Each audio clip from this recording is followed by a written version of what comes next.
Hello বন্ধুরা, আমি চলে এসেছি আমার পঞ্চমতম আইবুড়ো ভাত নিয়ে। আমি আর পাপান দেখতে পাচ্ছ পঞ্চমতম আইবুড়ো ভাত খাচ্ছি। আমিও আইবুড়ো ভাত খাচ্ছি, সাথে পাপানও খাচ্ছে।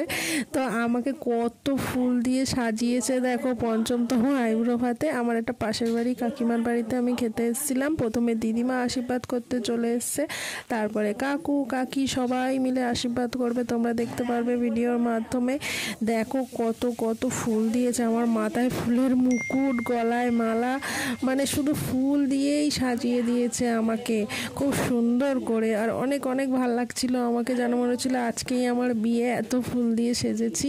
আর তেমন অনেক অনেক খাবারও দিয়েছিল, অনেক কিছু খাবার দিয়েছিল। এবার কাকি আমাকে আশীর্বাদ করছে, দেখতেই পাচ্ছ। এই কাকির বাড়িতেই আমি খেতে এসেছিলাম, এবারে খেয়ে নেবো আমি। দেখো খাবারগুলো একবার তোমাদেরকে দেখিয়ে নিলাম, কত কত খাবার। তো আমি খেতে থাকি আর তোমরা আমার চ্যানেলটা সাবস্ক্রাইব করে দিয়ে যাও। টাটা।